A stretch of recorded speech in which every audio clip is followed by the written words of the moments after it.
Salut et bienvenue dans cette nouvelle vidéo autour des classiques de la collection Littéra. Je m'appelle Martin, mais vous me connaissez peut-être mieux sous le nom de ma page Instagram, La Nuit sur Rameau. J'y parle de littérature, de poésie, de théâtre, de romans contemporains, mais aussi de classiques. Et ce mois-ci, on s'attaque à un monument de la littérature mondiale, c'est le Comte de Monte Cristo d'Alexandre Dumas. Pour commencer, un petit mot sur l'auteur. Alexandre Dumas, c'est probablement un des écrivains français les plus lus au monde. Il va très tôt se passionner pour le théâtre et ensuite pour le roman. Une chose qu'il faut savoir, c'est que Dumas, c'est une vraie machine à histoire. Il n'y a pas beaucoup d'écrivains français qui ont plus écrit que lui. On a les Trois Mousquetaires, la Dame de Montsoreau, la Reine Margot et bien sûr le Comte de Monte Cristo. Il travaillait souvent en collaboration, notamment avec un homme qui s'appelait Auguste Maquet, ce qui lui a souvent valu d'être accusé d'être un entrepreneur littéraire plutôt qu'un vrai écrivain. Certains trouvent ça terrible, et d'autres le félicitent. Pour ma part, je pense que c'est à prendre avec des pincettes. Quand on pense à un film, il est réalisé par une foule d'experts. Et le tout est dirigé par un directeur qui a une vision claire du rendu final. Donc là, je me dis qu'au final, c'est peut-être un peu la même chose. Mais revenons à l'histoire. On est à Marseille en 1815. Edmond Dantès, un jeune marin de 19 ans, est sur le point de vivre le plus beau jour de sa vie. Il va 1. Être promu capitaine et 2. Épouser Mercédès, la femme qu'il aime. Donc tout se passe pour le mieux. Sauf que son petit destin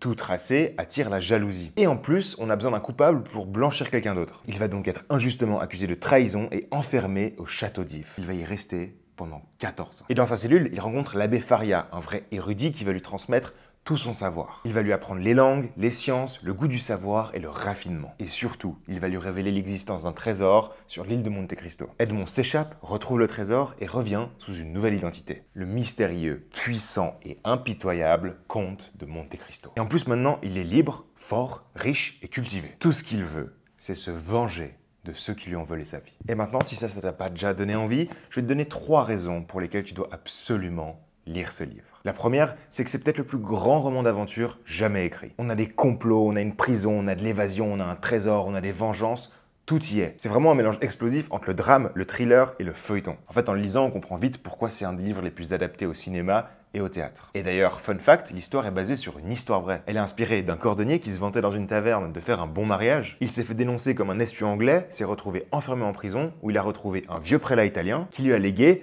une immense fortune. Et après, il est parti se venger.